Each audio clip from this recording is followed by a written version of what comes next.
Thank you very much for that introduction, Jimmy. Very kind words. And thank you, Paula, and the StarworksUSA team for pulling this, actually, in my view, critical timing for the seminar to take place. Of the many years that I've spoken at similar venues around the world, there is no question in my mind that all of our researchers, all those things that we do in our normal lives, have come to a critical point.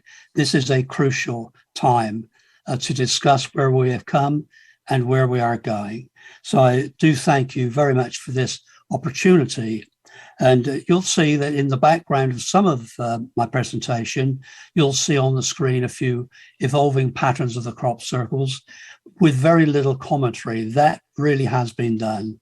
So we're in a different time, different presentation, much more related this time to human consciousness. And so let's roll.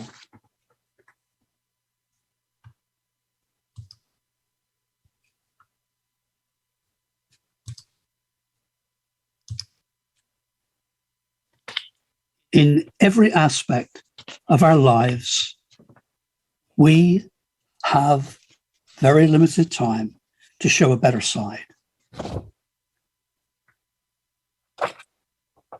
In every aspect of our lives, that is so. Today's presentation is titled The Edge of Reality.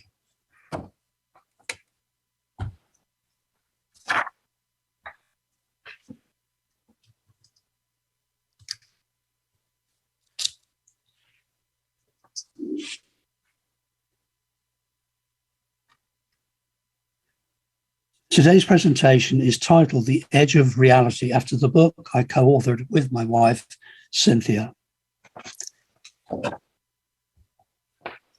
Many will know that I'm an electrical engineer by profession and that I left my career in middle management in British local government nearly 4 decades ago because of a deeply emotional feeling my first unexpected sighting of circles produced in me in 1983, an overwhelming feeling of awe, a feeling that remains with me to this day.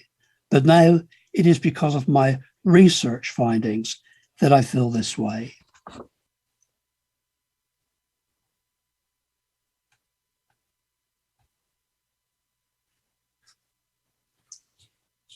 That feeling generates a strong emotional calling, which is separate from an intellectual drive to investigate, measure, and locate.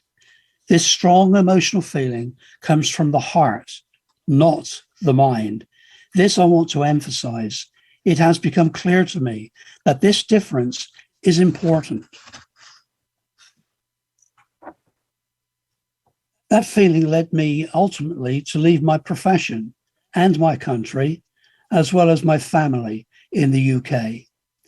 Why did my first 5 simple circles in a field of wheat near Stonehenge that you're looking at now hold such a powerful charge and a compelling need to look closer?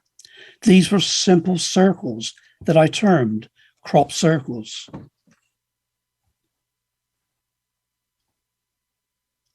Much of my published research is available in the books that I have authored or co-authored since the first one in 1989.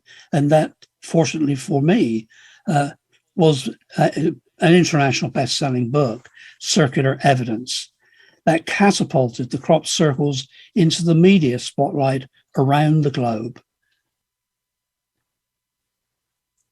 I feel very strongly that a war about truth versus lies is what is taking place in society.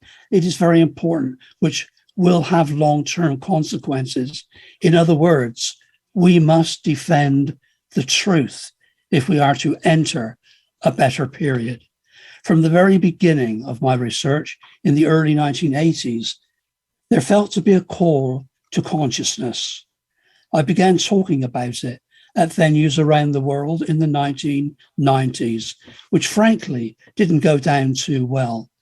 There were scathing attacks on my use of the term consciousness, being associated with the UFO subject in particular.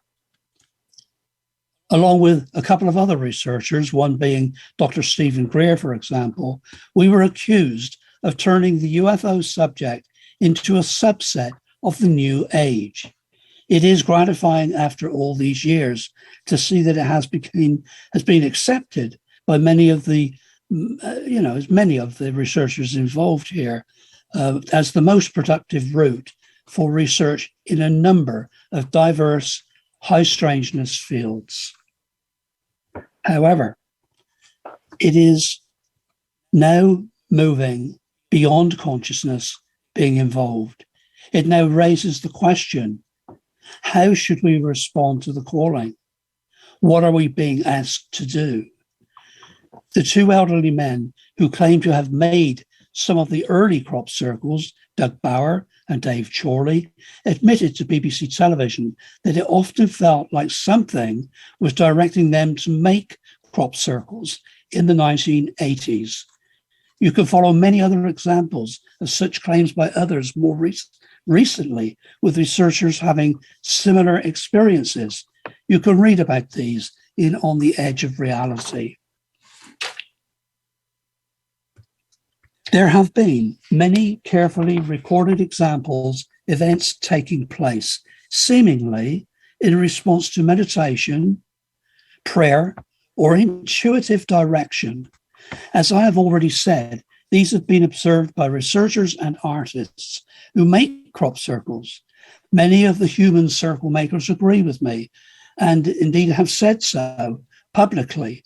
We are in agreement that from the moment a design is selected in the mind, whether by our own imagination or by intuition and internal direction, the relevant crop circle generates high strangeness events, like a living attractor of kinds.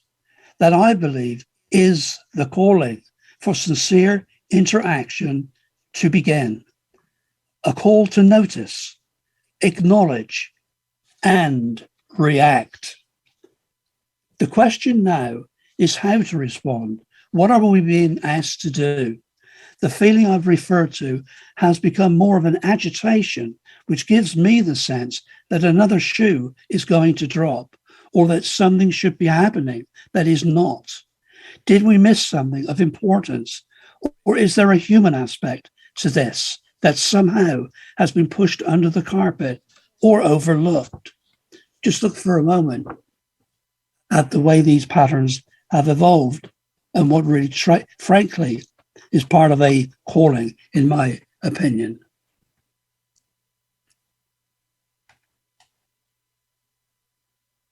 These, as you can see, are in some of the early days in the mid-80s.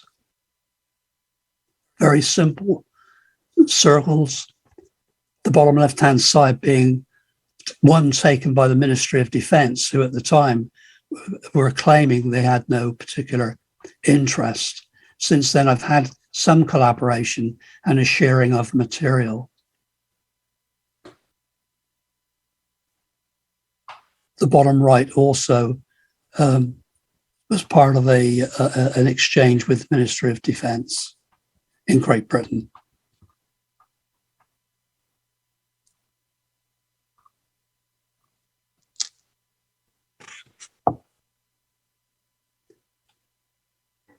So, some of the experiences ordinary people are having are becoming extremely incongruent with life's experience.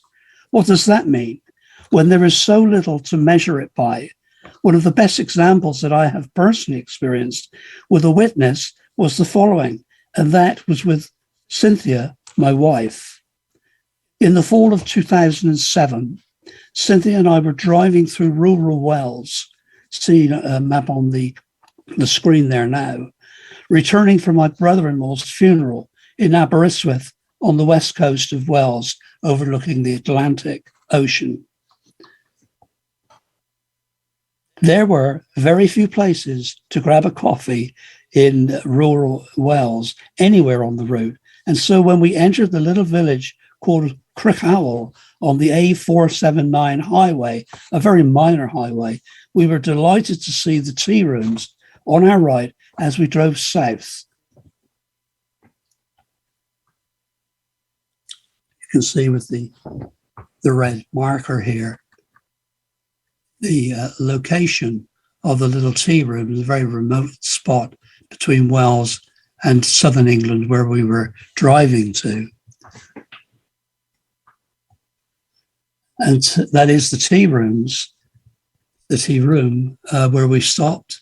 And I'll be referring to this large window just here, which is where we sat inside.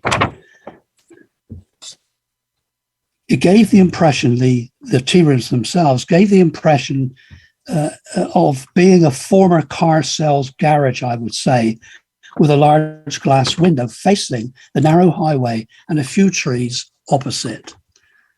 As you can see here, there's just the trees running, domestically located trees alongside the highway. And here we've got the tea room and the large window where Cynthia and I sat inside looking across here. We sat quietly and stared out of the large window and waited for our coffees to be brought to the table.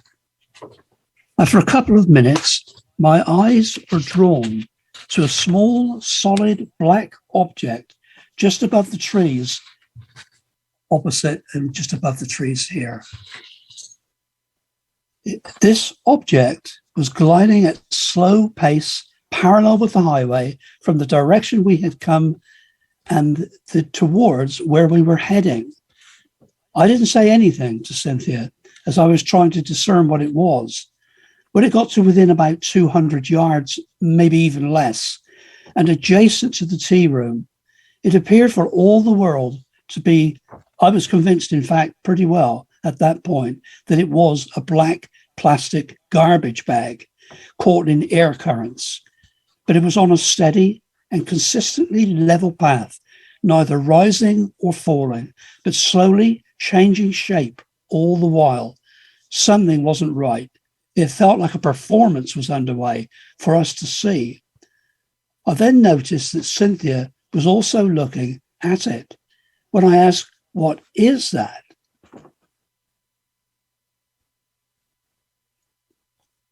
Then something extraordinary happened, which left us absolutely speechless.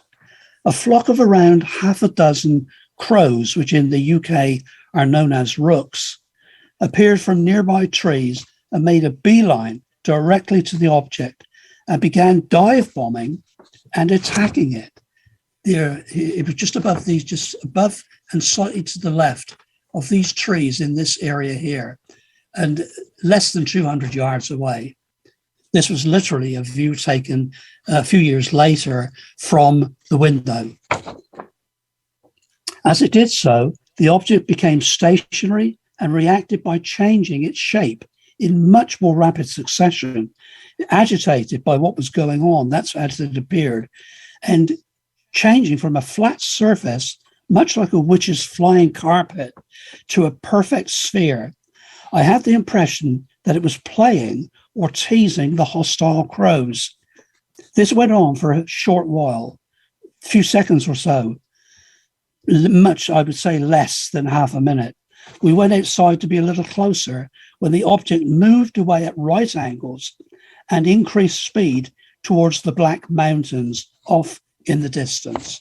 That's way off over here to the left, which would be northwest direction. Was the object aware of our attention? It certainly appeared to be aware of the crows. What could that mean? I'm aware of a case in another part of the world of a white object being seen regularly at a distance, which also looked like a plastic bag, but white. A colleague that I know quite well flew there with a high-powered camera lens and could read on the object the name of a grocery store from where it had originated. So that, I think, was resolved. But the Welsh incident was not that at all. And that I can assure you. While other diverse objects, incongruent completely to our perspectives and our known reality, at this current time have appeared in some on film too. These are some of them. This was taken by my colleague Busty Taylor, who were researching together right back in 1987.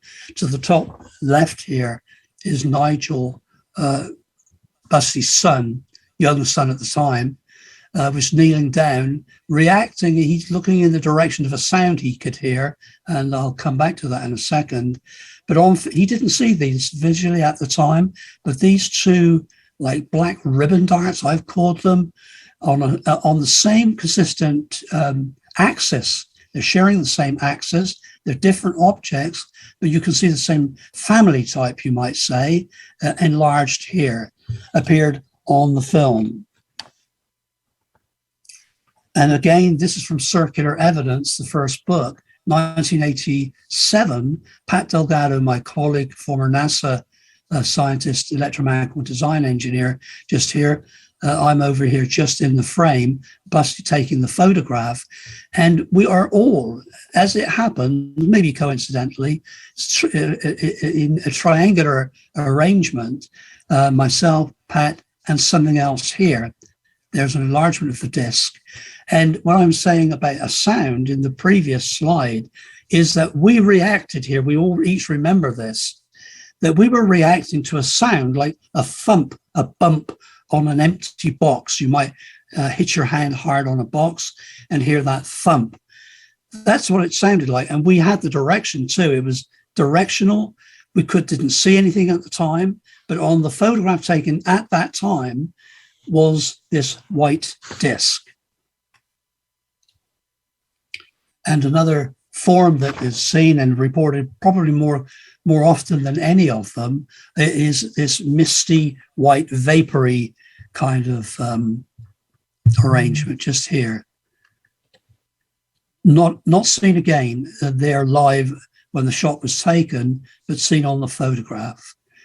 That's one of the more beautifully laid and complex arrangements at ground level of a simple design, a circle with a single ring. Today, scientists measure human brainwave activity, as well as physical changes in skin resistivity, heart rate, eye dilation, and emotional states, which show that our super conscious mind is aware of events before they occur. In general, the finding of today's technology and knowledge shows us that our internal systems are aware of the future experience by up to 6 or 7 seconds. If we include findings from entanglement theory, such as the conscious ability to remotely view non-local events and or objects, we are changing space-time and distance. In other words, we are ourselves changing reality as we know it, and in my view, can change events by how we think. What has any of this got to do with ET, UFOs, crop circles, or any other subject? It has everything to do with it. There is a spectrum of emotions, each of which have influence over our feelings, our thoughts, and our actions. An electrochemical process drives emotions ranging between anger and hate at one end of the spectrum to love and a state of peace at the other. The triggering of a reaction or interaction by an unknown source or an unknown object or being suggests that we may already have contact and meaningful interaction. Is this a search or test of which emotion is being triggered? It doesn't take a government to confirm this. It just takes a government to be honest and to do its part in developing a healthy, higher quality consciousness, and hence our future. The history of 75 years of lies was a bad call, and the gaining trust in a field which in the best of circumstances could be said to be literally unbelievable is difficult but important. This should not be treated as a fairy tale that they or we can walk away from. It is an intuitive calling awaiting recognition, trust, and reaction. It's awaiting the real spiritual being, the fully evolved human. As I said, and those who follow my work already know, consciousness has been central to my studies now for a long while, and to me it represents an unknown intelligent energy field, a universal equivalent to grey matter in the human brain, created by past, current, and future thoughts and actions, from which a multiplex of potential exists for directing humanity, amongst other things. I think the following is important. My presentation is focused upon the importance of consciously paying more attention to our personal honesty, our intuition, and feelings. To pay attention to what comes from our heart. To change our focus towards respecting all living forms as we transition our intention to a balanced behavior and a more spiritual and caring human. It doesn't mean the intellectual approach should end, but that our baseline foundation is reset, and soon. Looking at today's reality and the importance of the here and now and what our feelings can convey about the future, remember, at some level, our body knows what the future will be and is now in the process of becoming. Looking at today's reality, the following major creators of the future are at play, and is why spiritual balancing is so vital. I hope that we recognize how spiritually bankrupt our personal consciousness is today, and just how badly out of balance we are. I wonder if we are equipped for the job ahead. The current primary players in this changing reality are as follows. 1. Global warming, now acknowledged to be on code red. Global human health, pandemic of a new potentially fatal virus with unknown future mutations and long-term effects. 3. Global societal division and discord, which is deliberately created by humans, so severe that actually proven lies are accepted as truth, leading to a global security threat and emotional distress, true potential for chaos. All of these players are missing critical balancing in the form of caring, spiritual connection, and, can I say, female energy. Bottom line is that we are out of balance, and it is only we who can do something about it. Remember, entanglement theory shows the human mind can alter space-time and the non-local field. I believe that we can change reality and our personal and universal consciousness, which will reflect who we choose to be as individuals. We worker bees have our part in all of this. I postulate that today's massive feeling of unease and frustration is partly an intuitive psychic connection with a profoundly different future. To reiterate, paying more attention to our heart and who we truly are and how we behave should be elevated over the intellectual mind that investigates our subjects, as important as that is. This is time to look ourselves in the mirror. I think the master chessboard player is pulling strings there too. There is one repeating message I come across, and many of you will have done so too. Maybe we should reconsider the message that has been given over the years during various high strangeness events, such as the message decoded in a unique crop circle. Remember, my view is that we should consider the whole collective, including the product of humans. I'm thinking crop circles in particular. That is a much larger story, but must be stated here. Also consider the 6-minute strange metallic voice that broke into a British television news program in 1977 and took it over. And messages claimed to be given to many people during ET encounters. True or false? True or false? These messages do all mirror what God, Mother Earth, ET, or the master chess player, call it what you will, appears to be screaming in unison as we sit here today. If we accept the right message from the wrong source, does it really matter? Good is good. Add to these our own feelings of agitation, which seem to know that this message is meaningful and timely.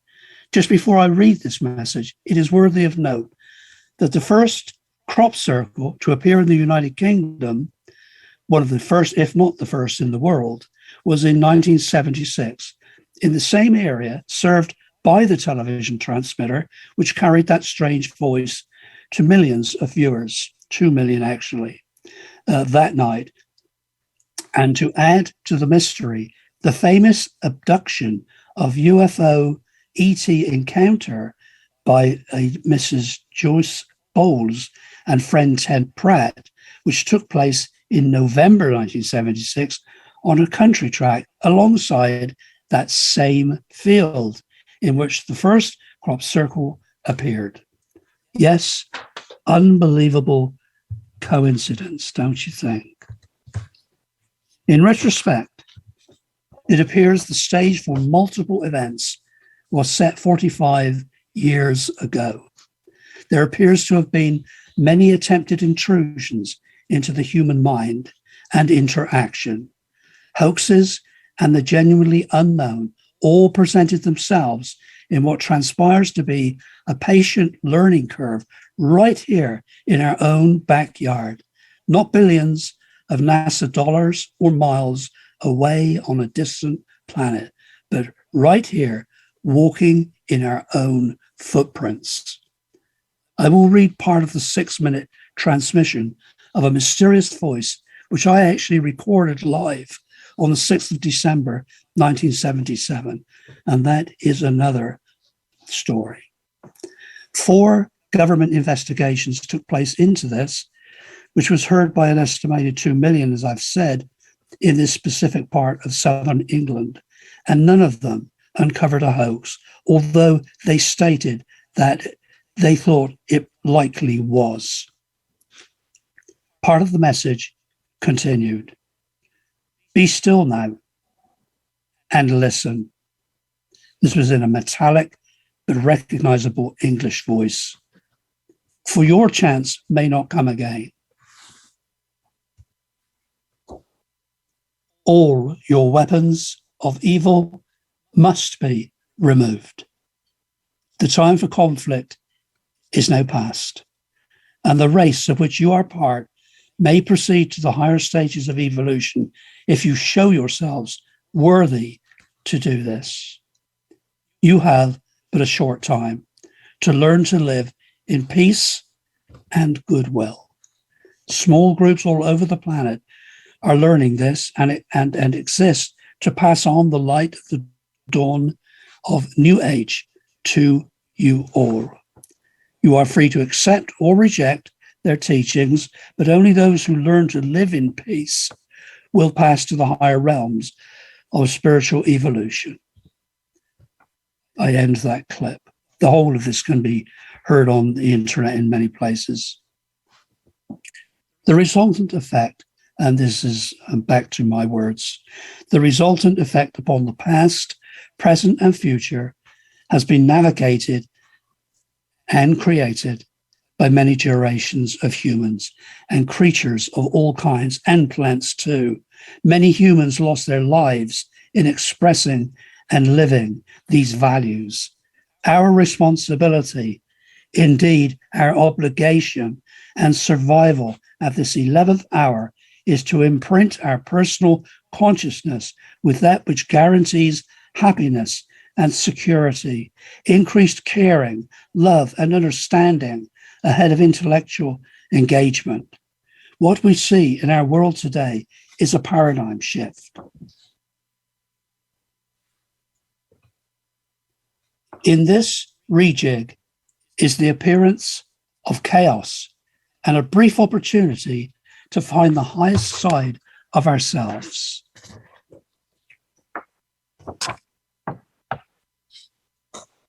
If we cannot spiritually connect, let me just say that again.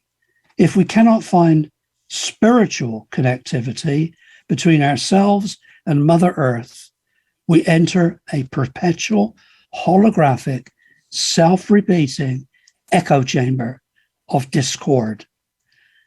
Coherence, meaning the unified whole, is the goal.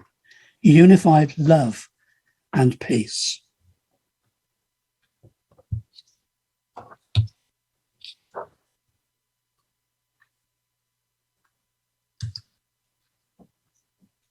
Thank you for this opportunity to share my latest thoughts and my profound feelings on the world which we are transitioning into. Thank you for this opportunity. Bye for now.